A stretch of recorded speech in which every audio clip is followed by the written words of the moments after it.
Bonjour à tous et bienvenue à cette nouvelle vidéo où on va parler de géométrie dans l'espace. On va continuer notre cours là où on s'était arrêté. Et donc on va commencer par la correction des exercices. Commençons sans plus tarder, on a beaucoup de choses à dire. Alors, commençons par l'exercice 14. Il s'agit d'un exercice que je vous conseille d'aborder d'abord graphiquement et ensuite de l'aborder un peu plus avec des justifications en formulant des phrases, avec des théorèmes et tout ça. Mais commençons d'abord toujours par avoir un aperçu de ce qui se passe avec un dessin. On a un cube, on a I milieu de l'arête FB. Justifier que les droites GI et BC sont séquentes à un point M. Ok, alors GI et BC, il s'agit de quelle droite? Alors, j'ai la chance de pouvoir dessiner sur le cube qui est imprimé dans le texte du sujet, mais je vous conseille, si vous êtes en train de refaire ou si vous avez fait cet exercice à la maison de reproduire le cube et de dessiner dessus. Alors, du coup, je vais tracer les droites GI. Alors, GI, c'est cette droite-là. Voilà. J'espère avoir été clair. Bien sûr, la droite, après, elle continue aussi en arrière. Et ensuite, BC. Alors, BC, c'est ça. Voilà. Alors, pourquoi on doit... alors déjà, on voit assez clairement qu'elles sont séquentes. Alors, le point identifié, c'est celui-ci. C'est le point rouge que je marque juste là. On va l'appeler celui-là M. Alors, comment on peut justifier cela? Alors, très simple. En effet, GI et BC sont sur le même plan. C'est quel plan? C'est une face du cube, hein, et il s'agit du plan. Vous pouvez l'appeler comme vous voulez. Moi, je choisis BCG. D'accord? Alors ça, c'est une observation qu'on peut faire. Déjà, on peut la faire sans même faire le dessin, mais ça, c'est déjà quelque chose de, je trouve, assez clair. Donc, elles sont sur le même plan, et en fait, elles ne sont pas parallèles, ni confondues d'ailleurs. Alors, ni confondues, c'est assez évident, hein, elles ne passent pas elles passent par 4 points qui sont distincts, mais elles ne sont pas parallèles. Ça, vous pouvez par exemple le dire avec Thalès, si vous le souhaitez, parce qu'on sait que du coup, BC et GI ne sont pas, les deux vecteurs BC et IG, par exemple, ne sont pas collinéaires. Et ça, c'est justement à cause du fait que I, c'est le milieu de BF. Pour qu'elle soit donc parallèle, il aurait fallu que, que la droite GI en fait soit plutôt la droite GF, comme ça aurait été parallèle. Et comme ce n'est pas le cas, bah, on a déduit que du coup elles sont séquentes. Donc elles sont séquentes car, ici on peut même dire tout simplement, hein, car I, il est pas situé au même endroit que F. D'accord? Voilà. Si vous voulez, vous pouvez aussi marquer que c'est à cause de Thalès. Okay. Bon, c'était une autre façon de le voir. Voilà. Cela dit, on répète exactement le même raisonnement pour les droites EI et AB. Alors ici, je retourne un peu plus, je vais centrer un peu plus mon dessin.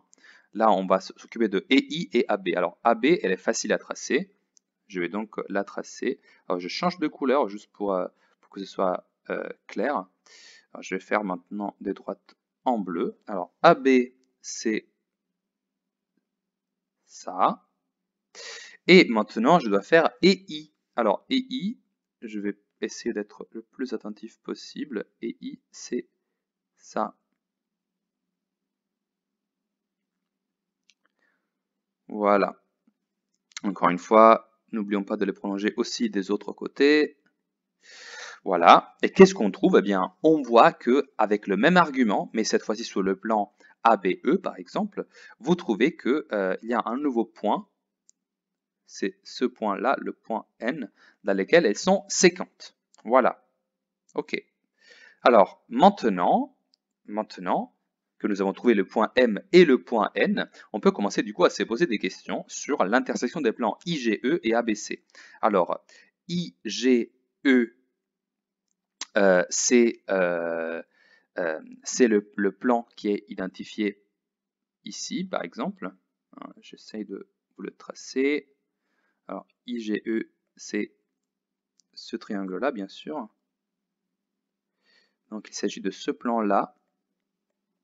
J'espère que vous le voyez. C'est le plan qui descend comme ça. Ok. Et le plan ABC, bah, c'est en fait, c'est le plan qui est composé par la face du cube. Alors, pourquoi on peut déduire quelle est leur intersection? Eh bien, c'est très simple. Nous savons que chaque plan, il est défini par deux droites séquentes. C'était une des propriétés que nous avons vues sur les plans. Et ici, nous avons deux couples de droites qui sont séquentes. Il y a le couple composé par les droites EI, je vous l'ai fait ici, comme ça, j'espère que vous le voyez un peu mieux, et excusez-moi, GI, d'accord? Donc, ça, c'est EI et GI. Alors, donc, ça, c'est le plan vert que je viens de tracer. C'est ce plan-là, bien sûr, il passe également à l'extérieur, mais dans les dessins juste à gauche, je vous ai fait les mêmes plans comme ça, juste pour vous faire distinguer il passait par le triangle EGI. C'était juste une technique graphique. Ici, je vais juste le remettre, voilà, peut-être dans un rectangle. J'espère que vous allez mieux le voir comme ça. Et l'autre plan, en fait, c'est ABC. C'est le plan qui est la face de base de notre cube. Et ce plan-là, il est identifié par les deux droites séquentes AB et BC. Oui, en effet, je change de couleur encore une fois. Alors, AB, c'est la droite qui se trouve là. BC, c'est la droite qui se trouve juste là. Hein. Donc, on a le point A, il était là, le point B, il était là, et le point C, il était plutôt par là. D'accord? Je suis en train de refaire la même figure, mais juste en dessinant les plans. Alors, ce plan-là, si je devais le dessiner, moi, je ferais plutôt un dessin qui ressemble à ça. J'espère que vous le voyez, ce plan aussi. Voilà, il faut un peu d'imagination, c'est vrai, mais j'espère que vous arrivez à le voir. Donc, c'est ce plan-là. Voilà, je sais, il y a beaucoup de choses. Essayez d'utiliser un peu d'imagination. Donc, c'est ces deux plans-là que je veux faire croiser. Et du coup, nous savons quoi? Nous savons que les intersections entre plans sont de trois types, soit parallèles, soit séquents, soit confondus. Visiblement ici, ils ne sont pas confondus parce qu'il y a trop de points qui sont impliqués dans l'affaire. Ils ne sont pas parallèles parce que déjà, il y a... on a trouvé en fait, grâce au fait que les droites, notamment GI par exemple et BC, elles ont une intersection. Donc s'il y a une intersection, ça veut dire qu'elles ne sont pas parallèles. Et là, on a trouvé le point M. Mais du coup, ça veut dire que leur intersection est forcément une droite. Donc déjà, ces deux plans sont sûrement séquents. Séquents, ça veut dire que leur intersection est une droite. Mais alors, moi je sais déjà que M et N, ils appartiennent à l'intersection de I, G, E et ABC. Pourquoi je le sais? Parce que alors, le point M, il appartient à l'intersection entre GI, qui appartient au premier plan, et BC, qui appartient au deuxième plan. Et le point N, il appartient à la droite EI, qui appartient au premier plan, et à la droite AB, qui appartient au deuxième plan. Mais alors, je peux donc conclure, la droite MN, c'est ça l'intersection, parce que si j'ai deux points, et que je sais que ces deux points appartiennent à l'intersection, et comme je sais que l'intersection est une droite, bah du coup, toute la droite MN, donc MN est l'intersection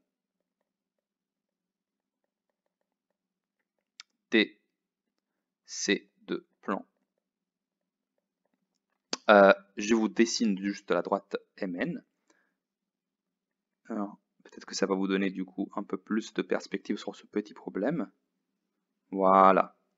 Alors j'espère que ce soit clair. Dans notre dessin dans lequel j'ai fait les deux plans, j'espère de pouvoir réussir à vous le faire. Alors en fait, ici on avait du coup la droite GI qui arrive là. Ça c'est le point M. Ça, c'est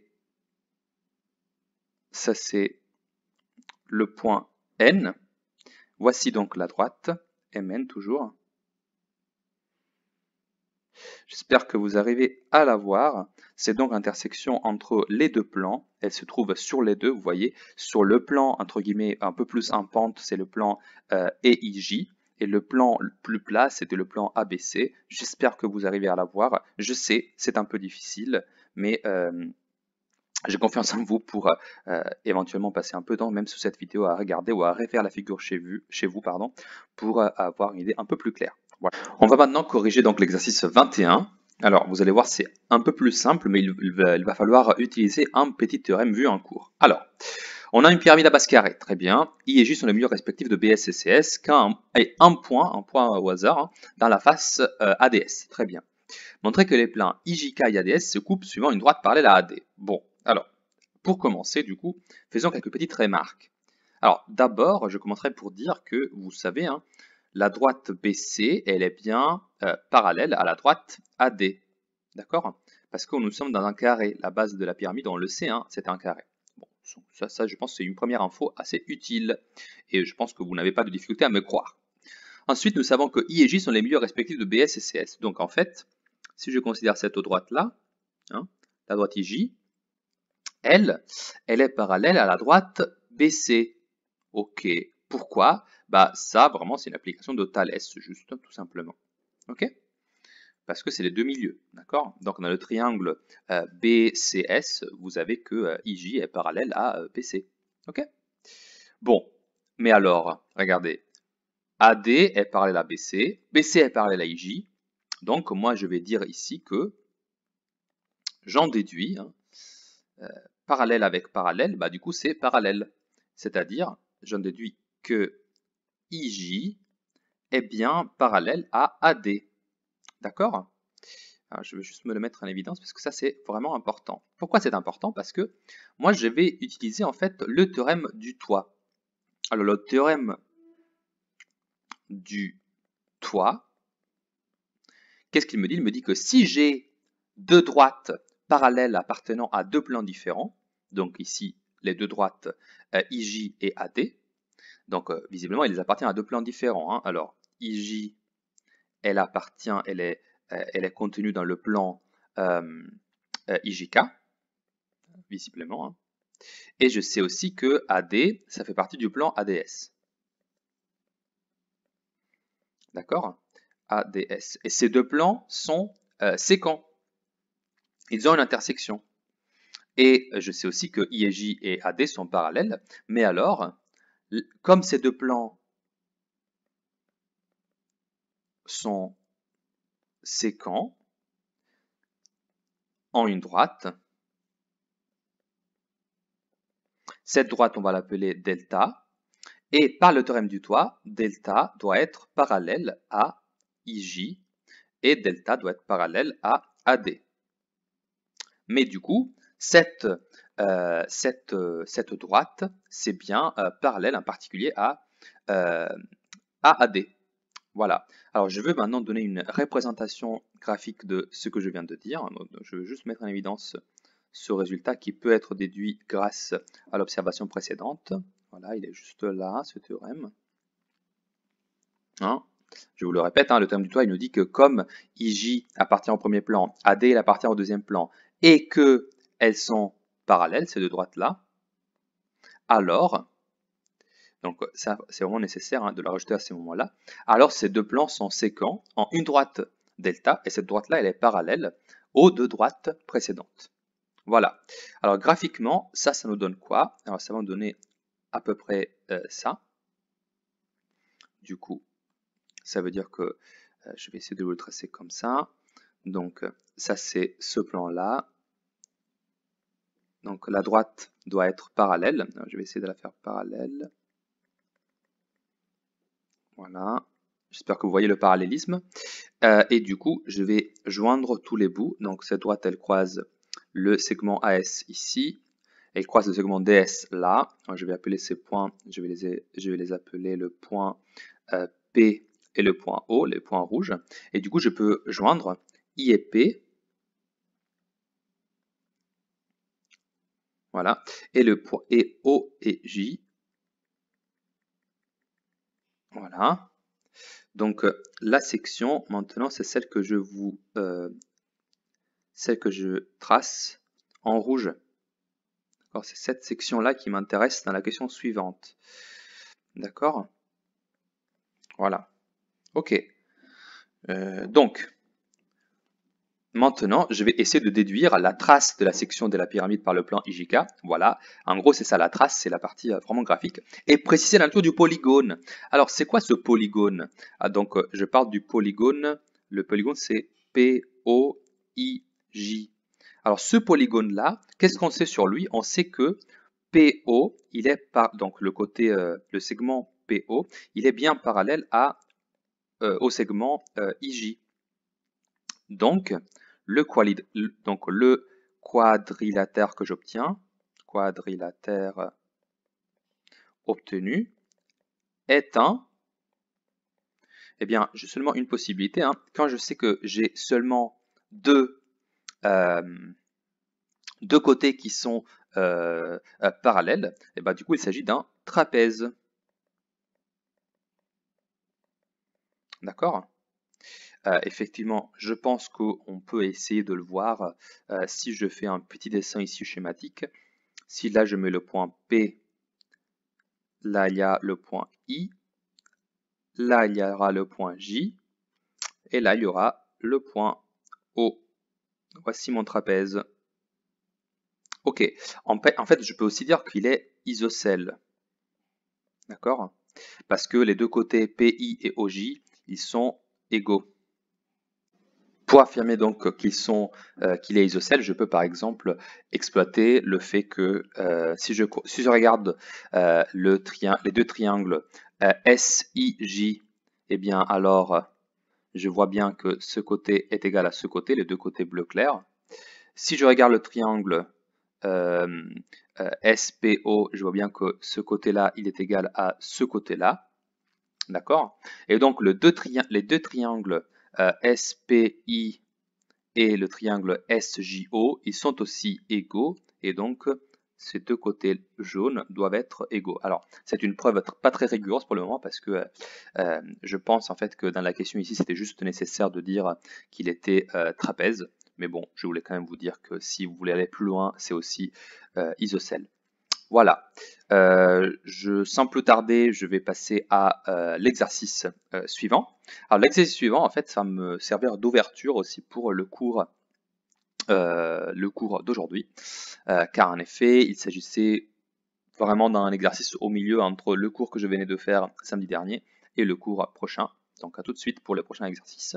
Alors, je vais maintenant m'attaquer à l'exercice 31. Alors cet exercice-là, c'était un exercice assez facile, mais qui va me permettre en particulier d'introduire de nouvelles notions par rapport au cours. Alors, déjà, on va commencer enfin à travailler avec les vecteurs dans l'espace, youpi. Alors, les vecteurs AB, AD et AE, déjà, avant de commencer, on va les tracer. Alors, AB, c'est ce vecteur-là. On le voit très bien, il est là, tout petit. Alors, je vais essayer de lui donner une allure tridimensionnelle, parce que c'est le cas. AD, c'est ce vecteur-là. Alors, ici, pour le moment, je vais un peu oublier le côté, les pointillés et le non pointillés. Et enfin, j'ai AE. AE, c'est celui-ci. Voilà. Alors, comme ces trois-là, ce sont les vecteurs qui vont me faire un petit repère. Alors, pour le moment, je vais vraiment les tracer en noir, sans les traits, sans les tirer, parce que ils sont très importants pour moi, voilà, et je dois vraiment toujours réfléchir en fonction d'eux pour les prochaines questions. Du coup, vraiment, je renforce un peu mon dessin parce que ils sont fixes, ils ne bougent pas, ils sont très importants pour la suite. En fait, vous devez imaginer que grâce à ces trois vecteurs-là, on va pouvoir exprimer les vecteurs qui sont demandés juste dans la suite. Alors du coup, commençons par le premier. On nous demande d'exprimer le vecteur AC. Alors, comment je peux exprimer le vecteur AC? Eh bien, je pense que c'est très simple. Si vous voulez arriver à AC en exploitant les trois vecteurs qui nous ont été donnés, bah, je dois faire AB et ensuite parcourir jusqu'à BC. Mais BC, il est égal au vecteur AD parce qu'on est dans un parallélépipède. Et du coup, je vais pouvoir dire que AC, il est égal à AB plus... Alors, encore une fois, si je devais faire tous les passages, je devrais écrire que AB AC est égal à AB plus BC, très bien. Et le passage d'après, ce serait de dire AB plus du coup AD, d'accord? Car BC est égal au vecteur AD, car géométrie parallélépipède. Ok? Alors, ça va être un peu long si je fais ça pour tous les vecteurs, donc là, je vais juste vous donner les réponses, mais je vous conseille de réfléchir à cela attentivement tout seul. C'est un magnifique exercice. DB, du coup, on va s'occuper de DB maintenant. Alors, pour DB, je me rends compte que je peux par exemple partir, du coup, je pars du point D, hein, et là, je fais DC plus CB, par exemple. Et si je fais ça, ça veut dire qu'en fait, je fais une fois AB, parce que le vecteur DC est égal au vecteur AB. Et ensuite, je dois faire le vecteur CB. Mais le vecteur CB, c'est l'opposé en fait du vecteur AD. Donc, je peux faire par exemple AB moins AD. D'accord? Ça, ce sera du coup pareil. Ensuite, pour le vecteur AG, alors AG, c'est toute la diagonale, hein. Du coup, je vais faire une fois AB. Comme ça, je vais arriver là. Ensuite, je dois arriver jusqu'à G, hein, à partir de A. Donc ensuite, je vous propose de faire de B jusqu'à C. Donc ici, en fait, c'est comme si j'avais rajouté le vecteur AD. Et ensuite, je dois monter jusqu'à G, jusque là. Donc je vais monter selon le vecteur CG, mais CG est égal à AE. Donc ici, c'est encore plus AE. Ok? J'espère que c'est clair.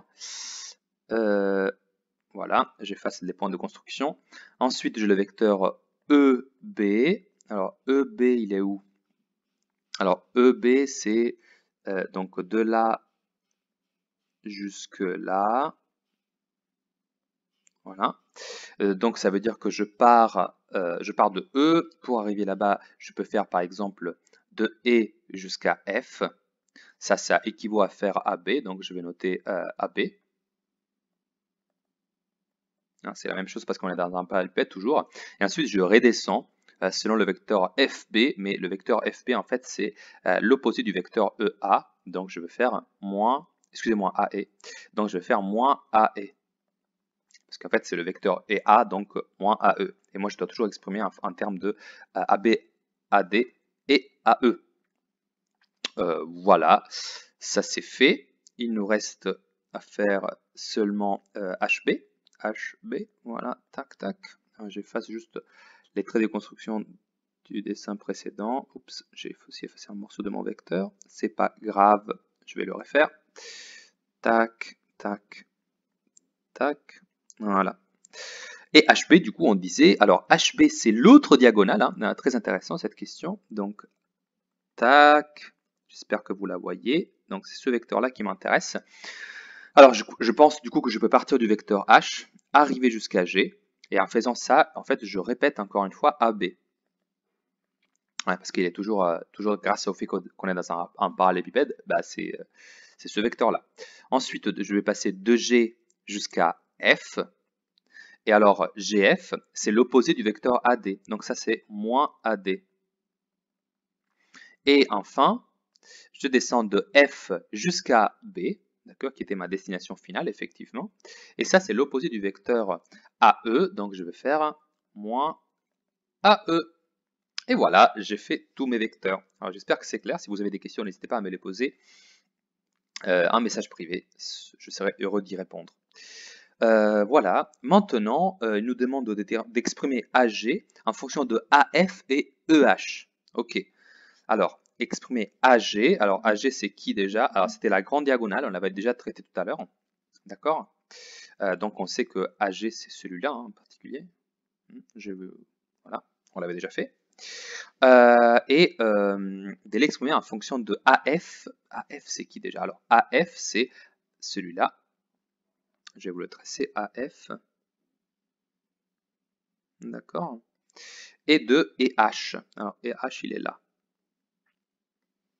Bon, alors si je dois faire ça, alors déjà je me rends compte assez facilement que AB, il est, en fait, AB, je remarque assez aisément, hein, c'est égal à AB. Excusez-moi, j'ai écrit une bêtise. Je voulais en fait exprimer AF, pas AB. AF, je disais, il est égal à AB, auquel j'additionne AE. Hein. Je pense que ça c'est assez clair. Donc le vecteur bleu, il est égal à AB plus AE, parce que BF est égal au vecteur AE. Et donc, comme vous pouvez très clairement le voir, moi je sais déjà que AG est égal à AB plus AD plus AE, et du coup si je réécris, ça fait AB plus AE, et donc ici je vois déjà apparaître AF je disais, plus, ne l'oublions pas, AD. Mais en fait, AD, on remarque très clairement que c'est égal à EH. Donc en fait, AG est égal à AF plus tout simplement EH. Parce que, encore une fois, EH et AD sont pareils. D'accord? Je vous le mets en évidence avec le jaune, juste pour pouvoir comprendre quels vecteurs sont égaux à quel vecteur est égal à quel vecteur. Voilà. Bon, ok, j'ai fait, du coup, je l'écris juste ici. AG est égal à AF plus EH. Ok? Et du coup, question finale, en déduire que les vecteurs AF, AG et EH sont coplanaires et proposer un plan contenant des représentants de ces trois vecteurs. Ouh, alors, ça a l'air d'être une question très difficile, en fait, ce n'est pas le cas. Alors, pourquoi ce n'est pas le cas? Alors, déjà, moi je dois montrer que AF, AG et EH sont coplanaires. Arrêtons-nous là un instant, d'accord? Alors, qu'est-ce qu'il est en train de me demander? Alors, il me demande en fait de montrer que AF, donc le vecteur bleu, AG, donc le vecteur que je vais tracer là en rouge, est un peu dur à tracer parce qu'on est dans la même lignée que le précédent, d'accord? Et EH, il se trouve dans le même plan, d'accord? Et il faut proposer un plan qui contient des représentants, attention, attention, il s'agit ici de représentants de ces trois vecteurs-là. Alors, comment on fait cette question? Comment on fait cette question? Alors, pour le moment, je vais donc juste l'assurer parce qu'elle est importante et je vais revenir en arrière car pour faire cette question, nous avons besoin d'un petit morceau de cours que je n'avais pas encore fait avec vous. D'accord? Mais j'ai trouvé intéressant de vous donner cet exercice, même si vous manquez un petit morceau de théorie, car je trouve parfois stimulant de s'interroger sur des questions avant de les avoir vues en cours. Voilà. Alors, j'ai passé du coup à faire la partie cours et enfin, on va résoudre cette dernière question. Voilà.